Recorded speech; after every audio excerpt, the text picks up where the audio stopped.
Un film hollywoodien fait de suspense, de rebondissement et à la fin ça se termine bien, c'est un peu ça la COP21. L'épilogue a été marqué par l'adoption de l'accord tant espéré. Il aura fallu 12 jours d'intenses négociations. Annabelle Rouleau. 13 jours de négociations, des discussions de jour comme de nuit et finalement le soulagement. C'est un petit marteau, mais je pense qu'il peut faire de grandes choses. Les 195 pays représentés, autrement dit presque tous les pays du monde, ont signé l'accord pour le climat. Et l'ambition est grande, limiter le réchauffement climatique à 2 degrés. On a même inscrit dans l'accord le chiffre d'1,5 degré. Les pays développés repartent avec des objectifs en termes d'émissions de gaz à effet de serre, alors que ceux en développement doivent approfondir leurs efforts. À partir d'aujourd'hui, la conférence des parties se réunira tous les 5 ans afin de réviser ses engagements. Et ce qui est certain, c'est qu'il faudra aller plus loin. Ceux qui figurent sur l'accord ne permettront pas de limiter le réchauffement climatique autant qu'il le faudrait. Dès demain, je ferai la proposition que les pays qui veulent aller plus vite puissent réactualiser avant 2020 tous leurs engagements. Le financement pour la transition énergétique a également été discuté. À partir de 2020, les pays riches verseront quelques 100 milliards de dollars par an aux pays pauvres. Une somme qui pourrait augmenter dès 2025, mais dont les contours sont flous. On a demandé aux pays en développement d'agir sans un engagement ferme, ce qui permettra à ces pays de contribuer équitablement. Cet accord, c'est en fait une prise de conscience collective, un point de départ. La volonté politique fera le reste. Les entreprises aussi, elles étaient présentes au Bourget ces 2 dernières semaines et elles aussi ont pris des engagements. Bonsoir Julie Guillot, on vous retrouve en direct du Bourget pour BFM TV. L'accord est donc là, adoption sans objection, en tout cas dans la salle. Oui, sans objection et même à la satisfaction générale. Un immense soulagement a envahi l'ensemble des délégations lorsque Laurent Fabius a prononcé le mot adopté. La dernière séance plénière a été repoussée jusqu'à la dernière minute. Tout le monde retenait son souffle ici. Elle a commencé avec 2 heures de retard alors que tous les délégués avaient pris place dans la salle. Des rumeurs de blocage de dernière minute ont circulé. Et puis finalement, après quelques ajustements techniques, après quelques corrections dans les traductions, le texte a finalement été approuvé. Après le coup de marteau final, de nombreuses délégations ont souhaité prendre la parole pour se féliciter de cet accord, un accord ambitieux de l'avis de tous, mais avec un bémol. Cependant, le texte ne mentionne pas les moyens pour parvenir aux objectifs que l'accord énonce, les moyens pour contenir le réchauffement climatique et notamment pour abandonner progressivement les énergies fossiles dans les décennies à venir. Merci Julie, Julie Guillot au Bourget pour BFM TV avec Jean-Nicolas Bonavista. Bonsoir Geneviève Ferron-Creuset. Bonsoir. Soyez la bienvenue, vous êtes vice-présidente de la Fondation Hulot, auteur du livre au titre suivant, Le crépuscule fossile, les énergies fossiles. On va en parler dans quelques instants justement. En face de vous, Tchétché Tchéverry, bonsoir. Bonsoir. Bienvenue également, vous êtes porte-parole de l'ONG Alternativa. Satisfaction générale, c'est un terme qui revient beaucoup depuis quelques heures, depuis 19h30, heure à laquelle Laurent Fabius, président de la COP21, a annoncé officiellement l'adoption de l'accord. Partagez-vous cette satisfaction générale, cet enthousiasme, voire cette euphorie ? Alors, non, je la partage pas. Alors, on peut regarder les choses de 2 façons. Il y a le verre à moitié vide et le verre à moitié plein. Alors, sur le verre à moitié plein, c'est vrai que réussir à faire converger 195 pays sur un sujet aussi sensible, où il y a quand même eu énormément de débats, de reculades, on va dire même de déni, c'est vrai que c'est historique. Alors, il faut peut-être dire les choses simplement, c'est peut-être un accord historique, mais ce n'est pas suffisant au regard du mur climatique, au regard du changement climatique qui est en train de se produire. Voilà.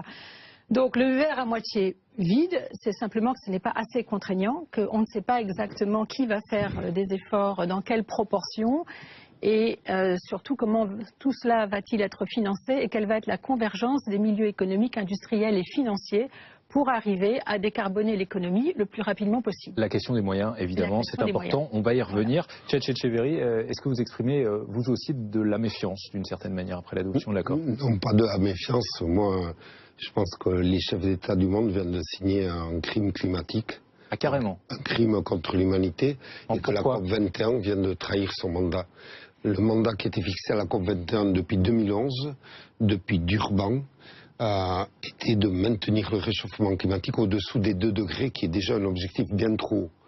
Là, aujourd'hui, on sait que cette COP21 les accords qui sont mis sur la table vont nous amener à un réchauffement climatique de plus 3 degrés, cette différence est abyssale. Ce qui sous-entend que pour vous, il va y avoir une pollution telle qu'on n'arrivera jamais en dessous des 3 degrés. On va transformer les conditions de vie humaines sur Terre et qu'il va y avoir des millions de morts, des centaines de millions de migrants à travers la planète et qu'on va vivre dans un monde de conflits et de guerre. C'est ça que viennent de signer les chefs d'État.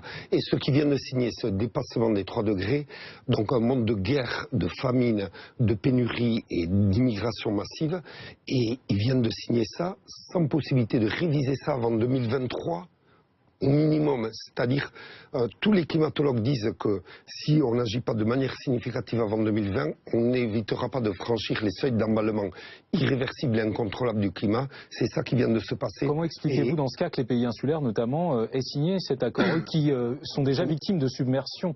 Pour moi, de toute manière, il y a une démission de tous les chefs d'État et surtout, il y a le problème, c'est l'insuffisance de notre rapport de force à nous, la société civile, pour faire que les gens qui, dans la COP21, essayent de tirer vers le haut, soient en possibilité de se faire entendre.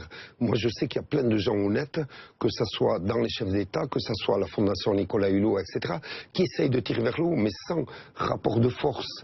Et c'est ce qu'on a essayé de faire avec les mobilisations de cette journée. C'est ce qu'il faut surtout commencer, c'est qu'un jour de début aujourd'hui, tout commence, et je pense qu'on va mettre les bouchées doubles dans les semaines et les mois et les années à venir, mais là, ce qui vient de se passer, je le dis aujourd'hui, et on est en 2015, les générations de 2040 passeront ces gens au jugement de l'histoire. Mais alors comment ça serait passé s'il n'y avait pas eu d'accord? Parce que là, vous nous faites un tableau plus que noir. Comment ça serait passé? On allait vers les 4-5 degrés, mais avec cet accord, on va avec les 3 degrés qui sont un seuil d'emballement climatique.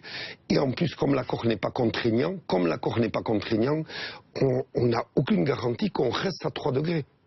L'accord n'est pas contraignant, Geneviève Ferron-Creuset? Je pense que dans le cadre de la négociation climatique, c'est peut-être le meilleur accord qu'on pouvait obtenir. Mais encore une fois, dans le cadre de la négociation climatique, il y a des règles particulières qui doit respecter un minimum de protocole et aller vers l'unanimité. Et quand on a des petits États insulaires qui sont déjà au bord de la submersion, avec des États pétroliers qui, eux, n'ont aucune envie de voir la rente pétrolière fossile s'interrompre, et on les comprend, parce que généralement, après le pétrole, il n'y a pas de Rappelons ce que sont les énergies fossiles tout de même. Mais les énergies fossiles, c'est le charbon, le pétrole et le gaz. Et il faut simplement rappeler que 80% de notre modèle énergétique repose sur les énergies fossiles. Comment voulez-vous que réellement on puisse maintenir cet objectif de 1 degré, voire 2 degrés, si on ne sort pas immédiatement des énergies fossiles? C'est-à-dire en sortir immédiatement, ça veut dire que demain, on décide de passer à des modes d'énergie dits décarbonés. Mais vous vous rendez compte de l'effort que ça demande. Et ça demande à la fois un courage politique énorme. Et pour l'instant, le courage politique, on a plutôt des déclarations. Parce qu'effectivement, on n'a pas des seuils contraignants. On n'a pas dit, maintenant, vos émissions, voilà votre pic d'émissions, vous le passez dans 2 ans, 3 ans. Et après, l'émission de gaz à effet de serre. Concrètement, c'est la pollution que l'on engendre avec l'activité industrielle notamment. C'est des gaz qui ont un pouvoir de réchauffement. En soi, c'est pas polluant, sauf que, bien évidemment, ça va tellement mettre sous pression les écosystèmes que ça va induire une pollution générale. J'entends votre scepticisme, madame, monsieur. Comment expliquez-vous tout de même que les associations écologistes, et notamment Greenpeace, considèrent que l'accord de Paris marque, je cite, marque un tournant et relègue les énergies fossiles du mauvais côté de l'histoire? C'est vrai qu'elles sont reléguées du mauvais côté de l'histoire. C'est-à-dire qu'on sait très bien que pour arriver... Il y a du positif? Pas du tout. Ah bon. S'il y a du positif, alors... Il y a quand même du positif qui est qu'il y a cette prise de conscience universelle, et je pense que, vous l'avez vu, il y a quand même des mouvements de désinvestissement des énergies fossiles, un mouvement de désinvestissement, mais il faut désinvestir des énergies fossiles pour aller vers les énergies, entre guillemets, alternatives renouvelables. Donc ça, c'est effectif. Il y a eu une prise de conscience comme il n'y en a jamais eu, et ça, c'est très positif. Je pense qu'on a plutôt un rendez-vous avec l'histoire, et que je suis assez d'accord. Ce n'est pas un rendez-vous historique aujourd'hui, on a pris un rendez-vous avec l'histoire et c'est à nous de faire. Un rendez-vous, on peut se faire poser un lapin, quoi.